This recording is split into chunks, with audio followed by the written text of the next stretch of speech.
மாற்று அரசியலுக்கு வாக்களிப்போம், மான தமிழத்தை வாழ வைப்போம்ங்கிற உயரிய முழக்கத்தை சுமந்து நாம் தமிழர் கட்சி நடத்தி கொண்டிருக்கிற தேர்தல் பரப்புரை கூட்டத்தில் தலைமையேற்று நடத்தி கொண்டிருக்கிற எம்முயர் அண்ணன்மார்களே, வீட்டிருக்கிற சான்றோர் பெருமக்களை, கூடி நிற்கிற தாய் தமிழ் சொந்தங்களே, உங்கள் அனைவருக்கும் எமது பணிவான வணக்கம். உலகின் அதிகப்படியான மக்கள் தொகையை கொண்ட நாடு இந்தியா. இந்த நாட்டின் 5 ஆண்டு கால தலையெழுத்தை தீர்மானிக்க போகிற தேர்தல் இன்னும் 30 நாட்களில் நடக்கவிருக்கிறது. ஆண்டாண்டு காலமாக தேர்தல் என்றால் சட்டமன்ற தேர்தல்னா திமுக அல்லது அதிமுக, பாராளுமன்ற தேர்தல் என்றால் காங்கிரஸ் அல்லது பாரதிய ஜனதா. 5 ஆண்டு இதுக்கு போடுவோம், 5 ஆண்டு அதுக்கு போடுவோம். இல்லை காசு அதிகமாக கொடுத்துட்டான்னா இங்கே 2 அங்கே 2 பிரித்து போடுவோம். இதான் தேர்தலாக இருக்குது. இந்த இயக்கங்கள், அரசியல் கட்சிகள் கோட்பாடுகளை சுமந்து நிற்க வேண்டும். அந்த கோட்பாடுகளை நடைமுறைப்படுத்துவதற்கு அதிகாரம் அவசியப்படுகிறது. ஆனால் இந்த கட்சிகளுக்கு, ஆட்சிகளுக்கு எந்த கோட்பாடும் இல்லை, எந்த கொள்கையும் இல்லை. நாம் பார்க்குறோம்ல தேர்தல் கால கூத்துக்கள் எல்லாம். ஒரு ஆண் 2 பெண்ணோட பேசினா தப்புங்கிறான், ஒரு பெண்ணு 2 ஆணோட பேசினா தப்புங்கிறான். ஆனால் ஒரு கட்சி ஒரே நேரத்தில் 2 கட்சியிட்ட கூட்டணி பேசுதே, இங்கேயும் பேசுகிறான் அங்கேயும் பேசுகிறான். இதை எப்படி சகிச்சுக்க முடியுது? காலையில் இந்த பக்கம் போகிறான், சாயங்காலம் இந்த பக்கம் போயிடுறேன். ஏன்னா கோட்பாடுகள், கொள்கைகள் தீர்மானிக்கவில்லை, நோட்டும் சீட்டும் தீர்மானிக்கப்படுகிறது. அவன் ஏழை விடுறான், யார் அதிகமாக ஏழை எடுக்கிறாங்களோ அந்த பக்கம் போயிடுறேன். அப்போ எங்க மக்களாட்சி இருக்கும், மக்களுக்கான சேவை இருக்கும்? ஒன்றும் இருக்காது. நாம் தமிழர் கட்சி தனிச்சு போட்டியிடுது. மற்ற 3 கூட்டணியை பற்றி சொல்லவே தேவையில்லை. பாரதிய ஜனதா 18 விழுக்காடு வாக்களை பெறுங்கிறான், 5 இடங்களில் வெற்றி பெறுவோங்கிறான். நானும் கூட்டத்துக்கு போகிற இடத்துல கேட்குறேன், அந்த 5 இடம் எதுன்னு சொல்லுங்கடா. எந்த இடம்டா? கண்ணாவப்பட்ட சுடுகாடு, போரூர் சுடுகாடு, சைதாப்பட்ட சுடுகாடா? தமிழ்நாட்டில் எந்த இடத்தில் பாஜக வெற்றி பெறும் அதை சொல்லு. 18 விழுக்காடு வாக்களை பெறுவாங்களாம். அமித்ஷா சொல்றாரு, கூட்டணி கதவுகளை திறந்தே வச்சிருக்கோம். அண்ணாமலை ஒருபடி மேலே போய் கதவு மட்டும் இல்லைங்க, ஜன்னலை திறந்து வச்சிருக்கோம். கடைசியா போய் அழுது அடம் பிடிச்சு அன்புமணி ராமதாஸை கொண்டு வந்துட்டாங்க. கூட்டணின்னு சொல்லியாச்சு, கூட்டணி அமைக்கணும்னு சொல்லியாச்சு, யாராவது 4 பேர் கூட்டணிக்கு தேவை அப்படிங்கிறப்ப யாருன்னு தேடி பிடிக்கிறாங்க. அங்கே ஒரு ஐயா இருக்கிறாரு, எந்த வம்பு தும்புக்கும் போகாம நல்ல பிள்ளையா இருக்காரு. யாரு? நம்ம ஐயா ஜி.கே. வாசன். 365 நாள் ஒரு ஆண்டுக்கு 360 நாளும் சும்மா தான் இருப்பார்.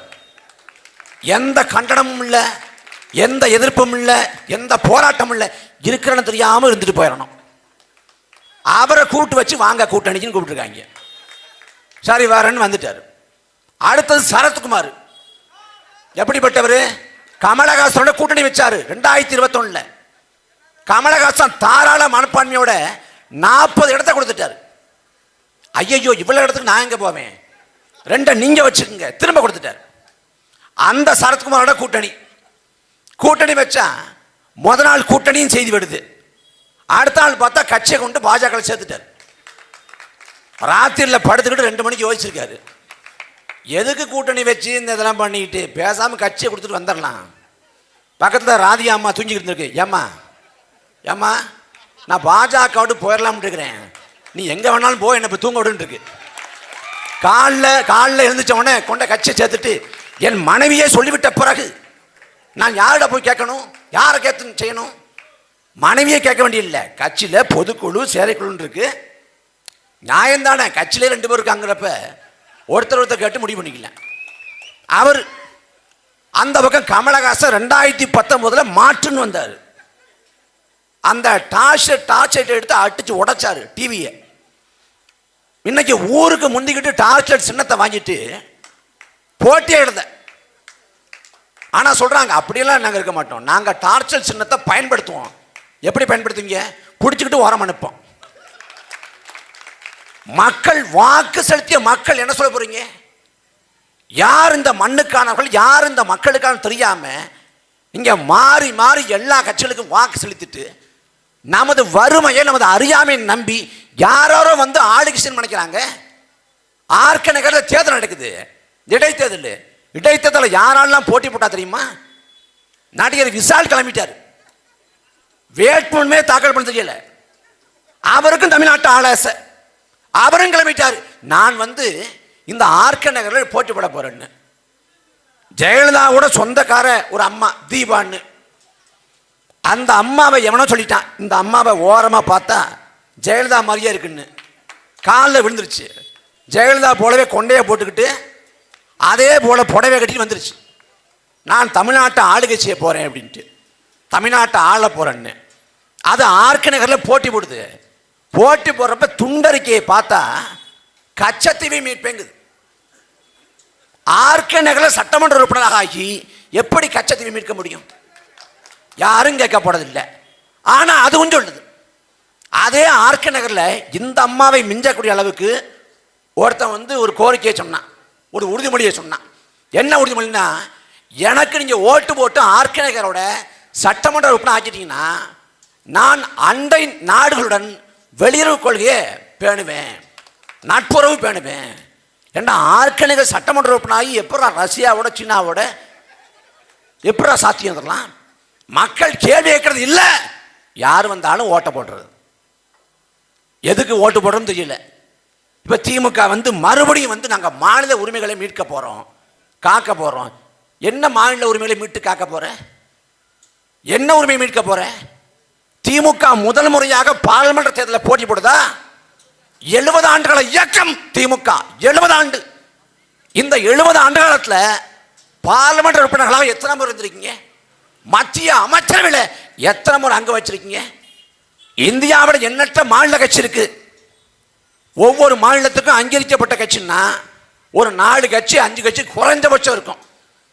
அப்படி இந்தியாவில் எண்ணற்ற மாநில கட்சிகள் இருந்தாலும் எந்த கட்சிக்கும் கிடைக்காத பெருவாய்ப்பு திமுகவுக்கு கிடைத்தது.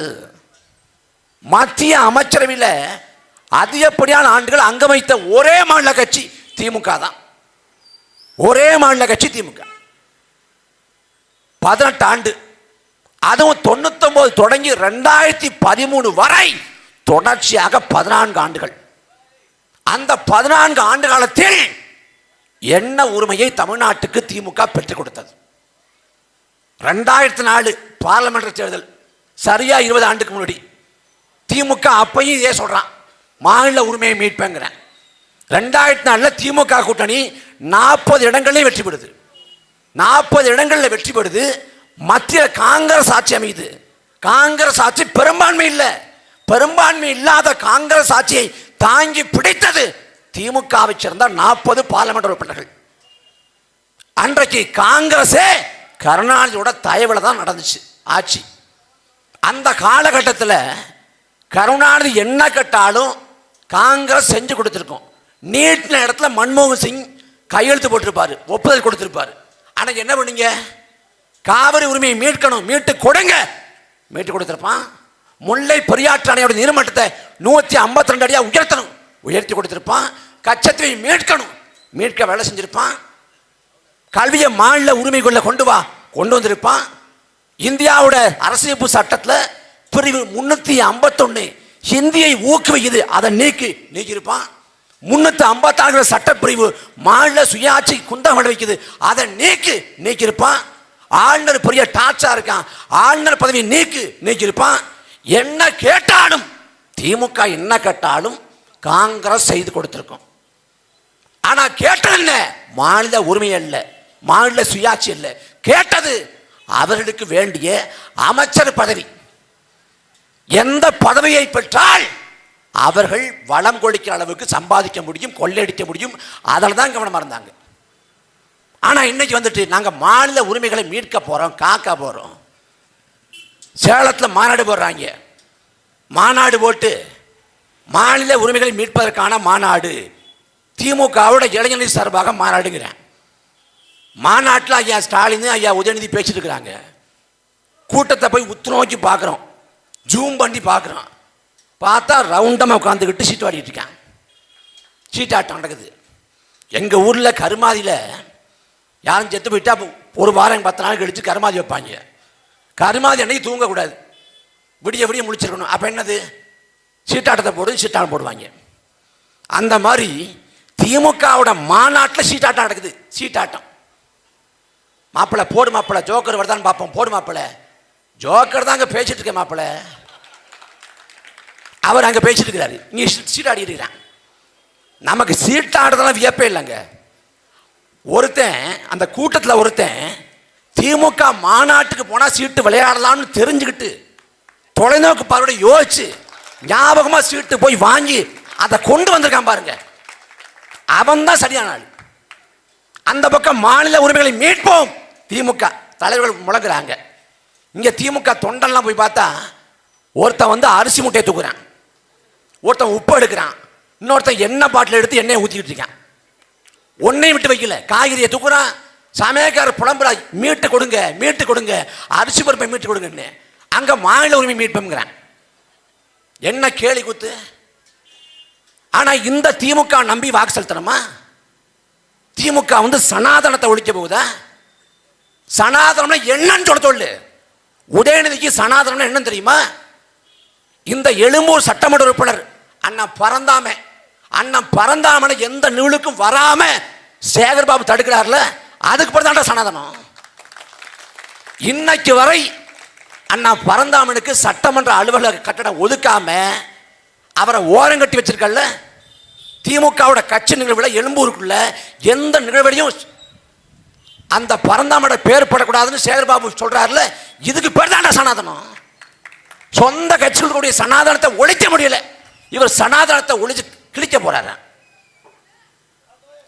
கேட்ட நாங்க பாஜக வந்து திமுகவால தான் விரட்ட முடியும். பாஜக தமிழ்நாட்டில் எந்த காலத்தையும் வர போறது இல்லை, அது நரேந்திர மோடிக்கே தெரியும்.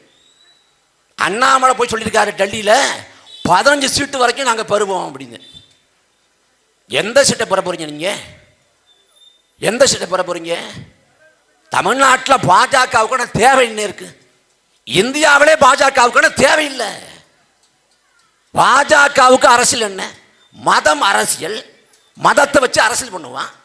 2019 தேர்தல் நெருக்கத்தில் புல்வாமாங்கிற ராணுவ கட்டுப்பாடு இருக்கக்கூடிய ஒரு பகுதியில் ஒரே ஒருத்தன் வந்து 350 கிலோ வெடி மருந்தோட வந்து வெடித்து சிதறி இறந்து போறான். மனித வெடிகுண்டு. அவன் இறந்து போன போது அவனோடு சேர்ந்து 44 ராணுவ வீரர் இறந்து போறான். அப்படி 44 ராணுவ வீரர் செத்து போனப்ப இதை சும்மா விடாதீங்க, நாடு முழுக்க அரசியலாக மாத்துங்கன்னு உத்தரவு போட்டு 44 ராணுவ வீரரின் சாவை அரசியலாக்கி வாக்கு வேட்டையாடியது இந்த கேடுகட்ட பாஜக.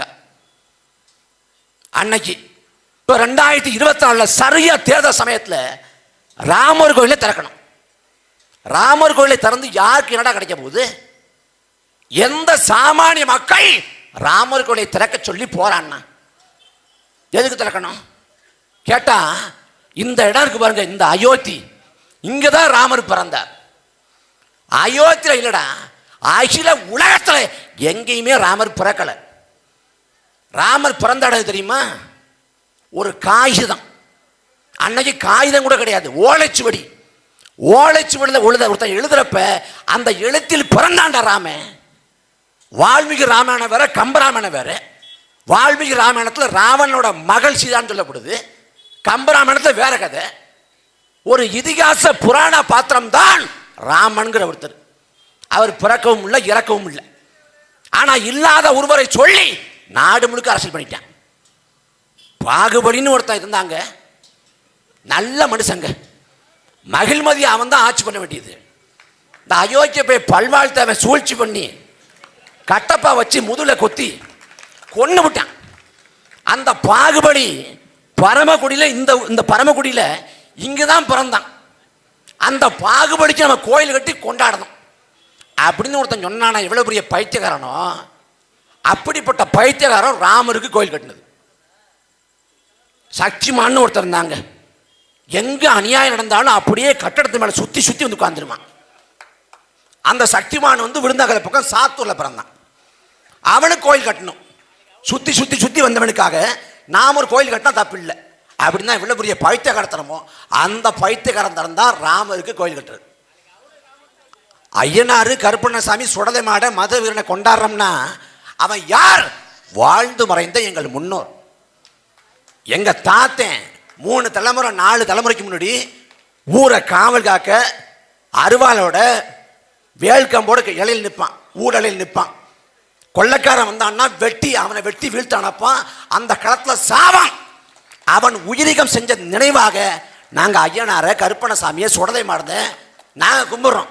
நாங்க என்ன சாப்பிட்றோமோ அதை சாப்பிடாண்டாவன். நாங்க ஆட்டுக்கறி படையல் போட்டா அவனும் சாப்பிடுவான். அவன் எங்கள் முன்னோன். அந்த ஐயனாரும் கருப்பண்ணசாமி சுடலை மாடு உழவக்கூடிய நிலத்தில் ராமருக்கு என்னடா வேலை? ஓ ராம எங்க மாட்டுக்கறி திம்பான? மாட்டுக்கறி திம்பான? அந்த ராமருக்கு என்ன விளைங்க? மாட்டுக்கறியை திங்கிற நீ நாய்க்கறியை திம்பியா? கொடுத்தா தின்னு பார்க்க வேண்டியதான் நல்லா இருக்கா இல்லையான்னு. அதுல என்ன இருக்குது? மாட்டுக்கறியை திங்கிற நீ நாய்க்கறியை திம்பியான்னு கேட்கிறேன். அப்ப நான் இங்க என்ன கேட்போம்? அகத்திக்கரையை சாப்பிட்ற நீ அரளிவதியை சாப்பிட்டு சாவியான்னு கேட்போம். உனக்கு இந்த நிலத்து என்ன வேலை?